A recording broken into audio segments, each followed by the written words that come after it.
mengawal kasus yang kayak udah mulai reda sih. Yang lagi rame kemarin daycare di Jogja yang melakukan penelantaran dan penyiksaan ya sebenarnya istilahnya ya.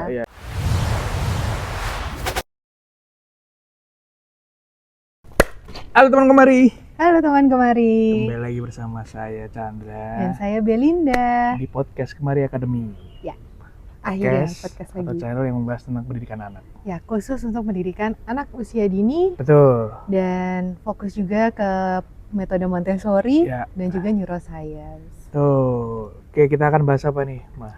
Jadi kita kasih konteks dulu.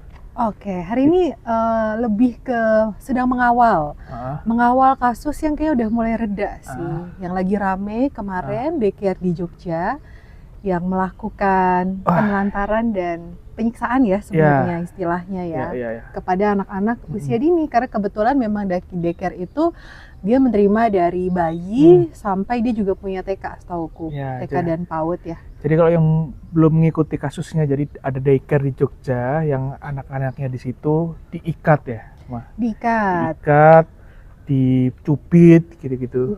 Lalu tidurnya di playmat, hanya di lantai. Ada yang di lantai ya. Iya, gitu. Betul. Dan itu berlangsung selama bertahun-tahun gitu. Baru ketahuan kemarin, digerebek sama warga dan akhirnya terbongkar lah praktek itu gitu ya. Bukan digerebek sama warga, Pak. Ada mantan gurunya yang melaporkan ke KPAI sepertinya. Jadi guru baru, lalu dia spill ya.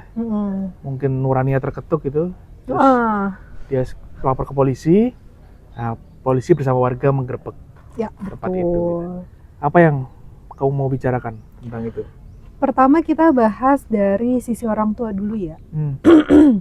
Sangat disayangkan banget, banyak juga orang yang justru menyalahkan orang tuanya. Seolah-olah bahwa ya salah sendiri kenapa kamu kerja, salah sendiri kenapa kamu nitipin anak, kok tega banget sih masih berapa bulan, masih biasanya 3 bulan ya kan, cuti melahirkan itu cuma 3 bulan ya, nggak ada tuh cuti melahirkan 1 tahun. Cuti melahirnya cuma 3 bulan, mungkin usia 3 bulan itu udah langsung dititipin di daycare gitu ya. Terus malah juga kadang seolah-olah bahwa orang tuanya dianggap nggak peka sama anaknya. Padahal mungkin anaknya sudah menunjukkan trauma-trauma tapi orang tuanya tidak peka gitu.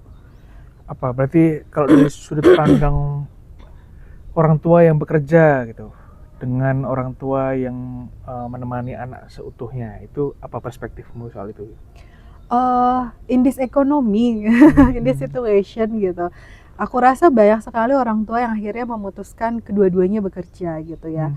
Dengan tujuan adalah, sebenarnya tujuannya sama sih, tujuannya adalah untuk membuat keluarga itu settle, bahagia, anaknya bahagia. Kayak kalau uangnya nggak cukup, nanti kalau anak sakit, anak butuh apa, nggak punya uang, harus minjem-minjem, mungkin lebih baik kita kerja gitu kan. Sehingga memang muncullah sebenarnya daycare ini kan akhir-akhir ini sangat banyak sekali ya, banyak sekali bisnis daycare karena memang kebutuhannya di situ. Lalu tadi cuti melahirkan itu hanya 3 bulan aja. Itu kalau dia ngambilnya pas mau melahirkan ya, dihitung 3 bulan dari anak keluar atau pas melahirkan, lalu kemudian dia masuk lagi. Terima kasih.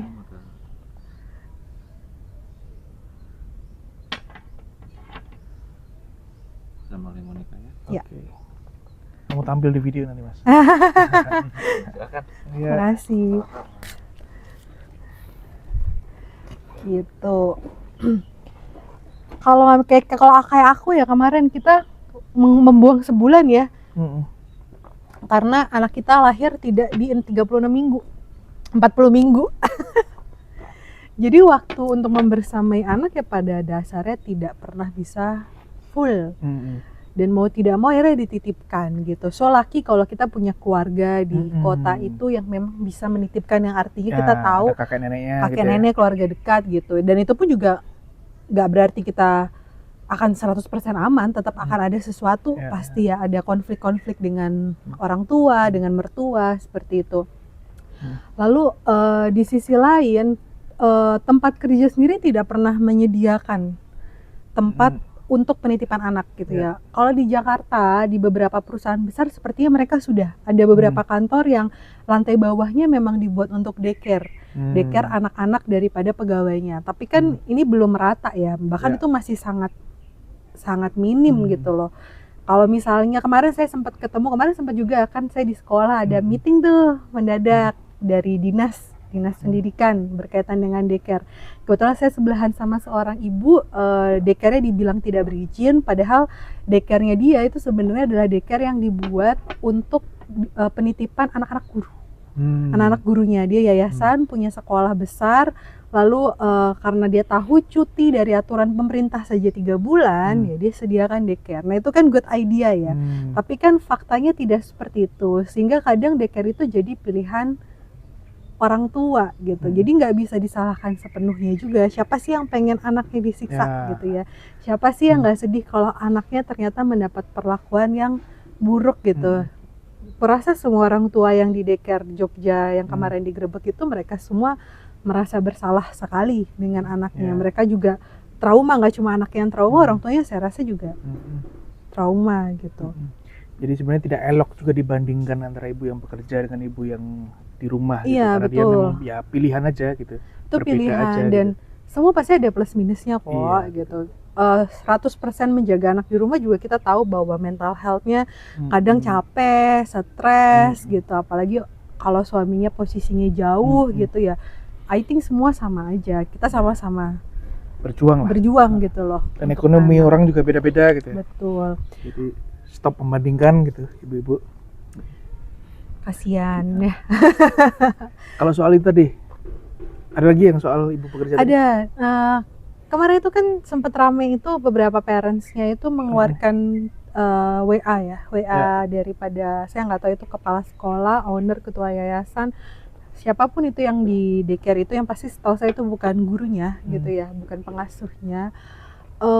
Dia berkata sangat lembut gitu loh, sangat manis gitu, menyebut seorang anak princess, sayang, terlihat dari kata-kata itu sayang sekali gitu.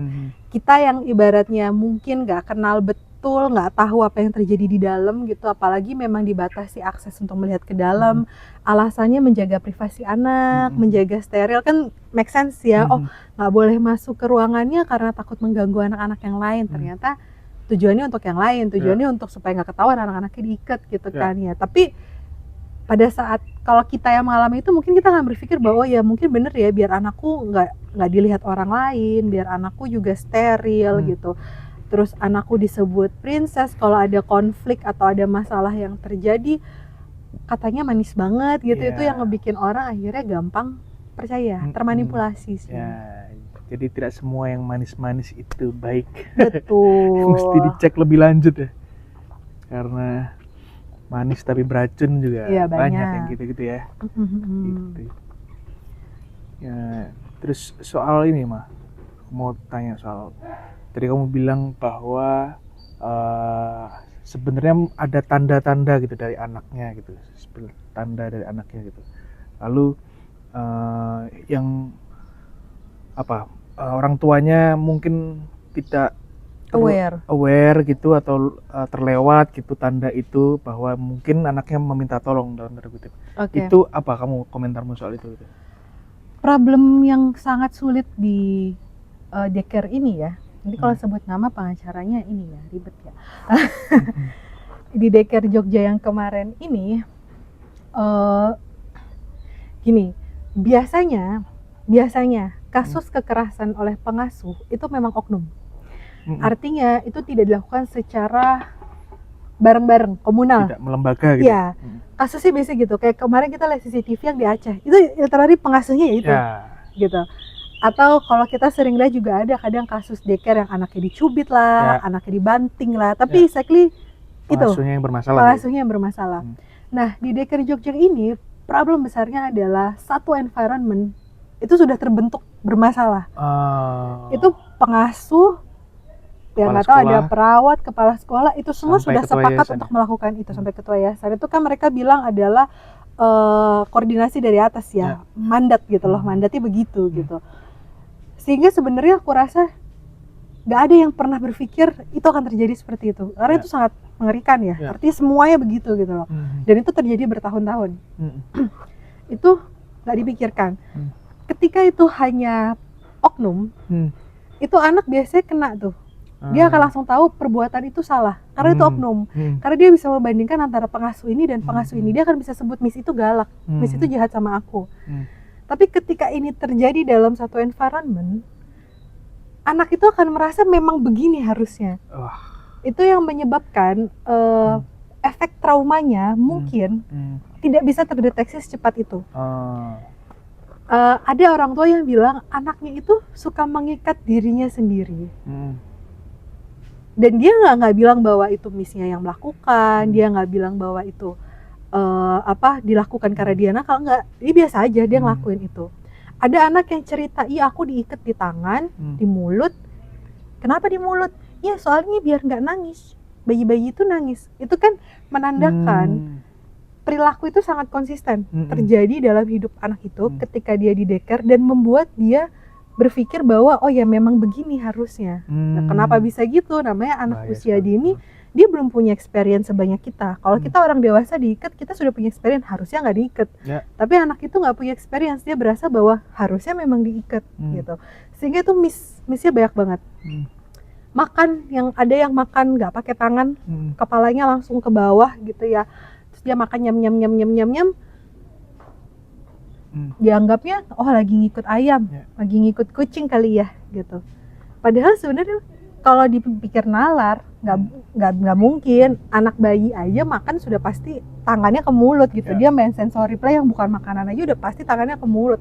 Tangan itu sudah bisa dipakai tuh untuk dia masukin ke mulut. Kok bisa dia nggak mau pakai tangan itu? Berarti ada sesuatu. Tapi kan itu hal yang nggak biasa loh terjadi gitu loh.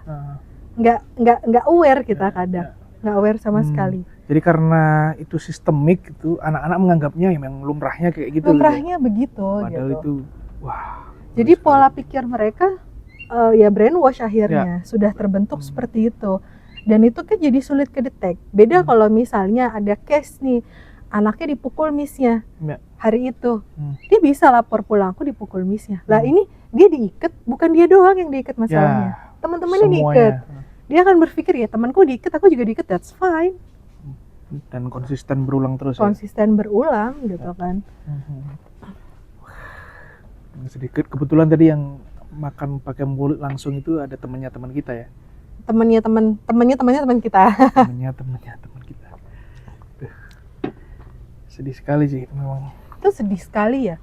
Kayak nggak kebayang sih, maksudnya itu dalam bentuk sistem yang memang. Nah ini kesulitannya, dia nggak punya CCTV. Kita mau ambil bukti dari mana? Dia anaknya semuanya juga nggak bisa cerita kan pada akhirnya. Maksudnya usia segitu agak sulit nih, digali-gali banget. Apakah bisa kesaksian anak di bawah 6 tahun itu jadi suatu bukti? Belum tentu. Tidak ada SOP-nya lisan. Sulit dong. Mau dibuktikan gimana gitu loh. Walaupun ada itu ada rekamannya saat itu. Kita nggak tahu jangan-jangan itu udah terjadi dari awal dia berdiri, dari tahun 2019, 2003, we don't know gitu. Serem. Soal ini ini menarik, penting nih. Kan yang diikat di situ anak-anaknya umur 4 tahun ke bawah gitu. Iya, masih banyak yang kecil-kecil banget, ada bayi yang toddler. Sementara kita tahu anak itu butuh sensorik dan motoriknya dibagusin, dikembangin gitu kan. Nah, efeknya apa itu? Karena dia terlalu lama diikat kayak gitu, setiap hari diikat itu. Efeknya apa? Dan bagaimana cara menanggulanginya untuk menjadi baik lagi gitu? Efeknya besar sekali. Apalagi yang dari bayi ya. Kita kan kemarin udah ada podcast bicara tentang refleks gitu ya. Refleks itu kan integrasi dari cerebellum otak kecil ke korteks pada akhirnya.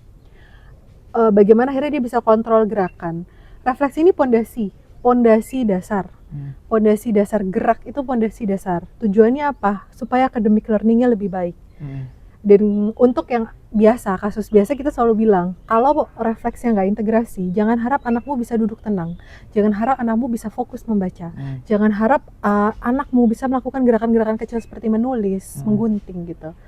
Nah, sebenarnya refleks itu kadang nggak perlu stimulasi yang gimana banget, dia hanya perlu natural, lepas aja tuh anak, lari-lari aja. Jatuh ya udah gitu, dia jatuh akan belajar nahan pakai tangan gitu loh. dia manjat akan berusaha nahan pakai core, dia main perosotan dia akan berusaha nahan pakai core, udah kayak nggak perlu stimulasi yang gerakan gimana, kecuali kasusnya terapi ya. Ini kan kalau di normal dia sebenarnya bisa apa ya, bisa bebas gitu, bebas gerak. Nah bayangin kalau dia yang dari bayi di sana kemudian diikat, itu sudah pasti motoriknya, sensoriknya itu tidak terstimulasi dengan baik. Itu kan gak natural ya, dia melawan kodrat loh. Anak kan biasanya lari, anak berantakin, lempar barang itu kan fase, harus selesai, harus dilakukan. Dan ini ditahan, udah pasti gak integrasi. Dan ini ngefeknya bisa nanti usia 6 tahun, sulit fokus, sulit baca, vestibularnya juga gak bagus, keseimbangannya gak bagus, manja takut. Terus gampang nabrak gitu. Kemarin ada yang aku lihat sepertinya anaknya terlambat jalan semenjak di situ. Jadi efeknya bahaya. Terus gimana tuh? Kalau yang terlanjur di situ gimana? Mau nggak mau terapi. Terapi ya? Terapi integrasi refleks. Silakan ke klinik yang memang dia mastering di situ. Gak banyak di Jogja, tapi semoga ada sih, tetap ada di daerah Palagan itu ada. Coba dicari. Itu ada. Dia khusus itu, dia punya gerakan khusus yang tujuannya memang integrasi refleks gitu. Mungkin trauma yang pasti ada. Artinya kita harus membenahi brainwash-nya, pola pikir yang udah kebentuk. Itu juga harus dengan pendampingan psikolog. Dan ini yang paling sedih juga sih, maksudnya orang tua itu kan menitipkan ke daycare itu supaya mereka bisa bekerja gitu ya. Mereka bisa mencari tambahan, mencari uang yang untuk anaknya juga. Pada akhirnya harus keluar juga sangat banyak dan mau tidak mau orang tua harus kasih waktu lebih banyak untuk pendampingan anaknya gitu. Dan orang tuanya sendiri juga pasti trauma, ya harus ke psikolog juga untuk menyembuhkan trauma dan rasa bersalah gitu ya. Karena daycare yang tidak becus itu. Kami pribadi mengucapkan turut prihatin ya untuk orang tua yang menjadi korban gitu ya. Dan semoga pelaku dihukum seberat-beratnya. Karena ini menurut saya udah melanggar kemanusiaan banget ini. Kemanusiaan banget. Udah berapa anak yang di situ yang kita nggak tahu seberapa banyak efek yang masuk. Mungkin nggak kelihatan sekarang, mungkin baru kelihatan 2, 3, 5 tahun lagi, we don't know gitu ya. Tapi itu memang keterlaluan banget sih. Ya semoga kasusnya tetap di-up juga ya. Influencer lain juga meng-up kasus ini gitu ya, nggak cuma mengawal ya, karena ya parah sih, jangan sampai ini terulang lagi gitu loh, lagi di tempat lain gitu. Dan dinas itu juga kemarin kan semua panik ya, dinas pendidikan panik sekali. Saya tahu kedinasan KPAI semuanya panik dengan kondisi ini, sehingga kemarin memang daycare Jogja, Sleman itu dikumpulin yang punya daycare, terus belum ada izin gitu ya, diminta untuk segera membuat izin. Sebenarnya bukan masalah izin dan enggak gitu ya, bagus kalau ada izin gitu lah, kita mah mengusahakan ada izin gitu. Tapi pada akhirnya pengawasan itu penting kok, nggak cuma sekedar dokumen aja, nggak cuma sekedar dokumen apa yang dikasih gitu ya tertulis, enggak ya, kau awasi itu bagaimana guru-gurunya dan pengasuhnya di dalamnya gitu. Karena kemarin tensinya tinggi sekali saat rapat, yang terjadi malah daycare lain merasa dimasalahkan, disalahkan, walaupun mungkin mereka sudah melakukan yang terbaik gitu ya. Tapi ya sama-sama koreksi aja sih. Oke, ada yang mau ditambahin? Udah. Oke, itu tadi dari kami teman Gemari. Sampai jumpa di episode selanjutnya. Bye.